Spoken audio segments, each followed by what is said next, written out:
Hello दोस्तों, स्वागत है आपका हमारे चैनल द पीएच क्लासेस में। दोस्तों, जैसा कि आप सभी जानते हैं कि केंद्रीय विद्यालय और नवोदय विद्यालय की 2025 की वैकेंसी निकल चुकी है। एडवर्टीजमेंट आप लोगों के सामने है। 14 तारीख से फॉर्म भरने स्टार्ट भी हो चुके हैं। इन वैकेंसीज में टीजीटी एसएसटी को लेकर थोड़ा सा बच्चों में कन्फ्यूज़न है, वो भी सब्जेक्ट कम्बिनेशन को लेकर कि क्या वो उसमें एलिजिबल है या नहीं, क्या सब्जेक्ट कम्बिनेशन उनका बन पा रहा है या नहीं। कुछ बच्चे ऐसे होते हैं जो केवीएस का रिटर्न एग्ज़ाम क्लियर कर लेते हैं, टीयर 1 भी क्लियर कर लेंगे, टीयर 2 भी क्लियर कर लेंगे, लेकिन इंटरव्यू में जाके उन्हें पता लगेगा कि उनका सब्जेक्ट कम्बिनेशन ही नहीं बन रहा है और वो एलिजिबल नहीं होंगे, तो काफ़ी दुख होता है। तो अप्लाई करने से पहले आपको पता होना चाहिए कि क्या आपका सब्जेक्ट कम्बिनेशन बन भी रहा है या नहीं। चलिए शुरुआत करते हैं आज की वीडियो को शुरुआत करने से पहले एक बार इसे लाइक और सब्सक्राइब जरूर कर दीजिए, ताकि जो भी इससे संबंधित और अपडेट हो वो आपको समय से मिलती रहे। चलिए दोस्तों, केवीएस की बात करते हैं। केवीएस की हमारी यहाँ पर वैकेंसी आप देख सकते हैं। एसएसटी की वैकेंसी जो है 327 वैकेंसी है, जिसमें जनरल की 134 वैकेंसी है, ईडब्ल्यूएस की 32 वैकेंसी है, ओबीसी एनसीएल 88 वैकेंसी है, एससी की 49 वैकेंसी है और एसटी की 24 वैकेंसी है। इसी प्रकार से आप देखेंगे नवोदय के अंदर भी एसएसटी की वैकेंसी निकली हुई है। नवोदय के अंदर कुल मिलाकर 157 वैकेंसी निकली हुई है, जिनमें कि जनरल की 66 वैकेंसी, ईडब्ल्यूएस की 15 वैकेंसी, ओबीसी एनसीएल की 42 वैकेंसी, एससी कैटेगरी की 23 वैकेंसी और 11 वैकेंसी एसटी कैटेगरी की। तो देखते हैं आगे चल के कि इसका क्या क्या इसके लिए क्वालिफिकेशन चाहिए। 35 साल की इसके लिए मिनिमम एज चाहिए, जैसा कि आपको पता है। मैक्सिमम एज, माफ़ कीजिएगा, मैक्सिमम एज इसकी 35 साल होगी और लेवल 7 की ये वैकेंसी है।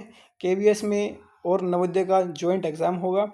बीए की डिग्री आपके पास होनी चाहिए, बीएड की आपके पास होनी चाहिए और सीटेट आपके पास होना चाहिए। अब बात आती है बीए को लेकर कि बीए में क्या क्या होना चाहिए आपके पास।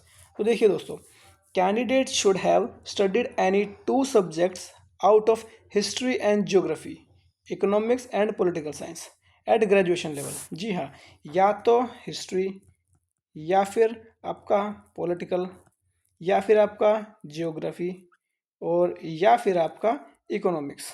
जी हाँ, इन चारों सब्जेक्ट में से कोई 2 सब्जेक्ट आपको ग्रेजुएशन लेवल में पढ़े होने चाहिए इन एट लिस्ट 3 ईयर या फिर 6 सेमेस्टर। जी हाँ, तीनों साल आपके पास वो सब्जेक्ट होना चाहिए और उनमें भी ध्यान रखिएगा दोस्तों कि इन ग्रेजुएशन या 4 year integrated degree course as an elective main subject and the second subject for at least 1 year the candidate who studied under choice-based credit system with the above subject combination are also eligible to apply।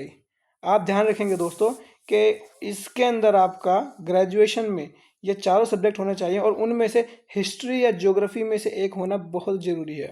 ये देखिए, at graduation level out of which one must be either history or geography. जी हाँ, ये वो point है जो आपको पता होना चाहिए। अगर आपके पास ग्रेजुएशन में केवल पॉलिटिकल साइंस और इकोनॉमिक्स है तो भी आप इन वैकेंसीज़ के लिए एलिजिबल नहीं है। जी हाँ, अगर आपके पास हिस्ट्री और पॉलिटिकल तीनों साल हैं तो आप एलिजिबल हैं। अगर आपके पास ज्योग्राफी और इकोनॉमिक्स तीनों साल हैं तो भी आप एलिजिबल हैं। अगर आपके पास हिस्ट्री और इको भी है और वो भी तीनों साल है तो भी एलिजिबल है। सीधी सीधी सी बात है दोस्तों, हिस्ट्री या ज्योग्राफी में से कोई एक सब्जेक्ट होना मैंडेटरी है। ये हिस्ट्री में और ज्योग्राफी में से कोई भी एक सब्जेक्ट आपका होना ज़रूरी है, वो भी तीनों साल। हिस्ट्री पॉलिटिकल हो या फिर ज्योग्राफी इकोनॉमिक्स हो या फिर हिस्ट्री ज्योग्राफी हो या ज्योग्राफी पॉलिटिकल हो या फिर हिस्ट्री इकोनॉमिक्स हो, कोई भी कम्बिनेशन आपका चलेगा। लेकिन उस कम्बिनेशन में इन चारों में से 2 सब्जेक्ट आपने तीनों साल पढ़े होने चाहिए और उनमें से हिस्ट्री और ज्योग्राफी में से कोई एक सब्जेक्ट जरूर होना चाहिए। जी हाँ, बस इस वीडियो में मेन बात यही थी। एज रिलैक्सेशन आपको पता ही है कि वैसे तो 35 की एज है, लेकिन 10 ईयर की रिलैक्सेशन फीमेल कैंडिडेट को अलग से दी गई हुई है। एससी एसटी की कैंडिडेट के लिए 5 साल की रिलैक्सेशन है, ओबीसी के लिए 3 साल की रिलैक्सेशन है। तो आज की वीडियो में दोस्तों केवल इतना ही, और हमारी नई अपडेट्स के साथ जुड़ने के लिए हमारे चैनल को सब्सक्राइब कीजिए।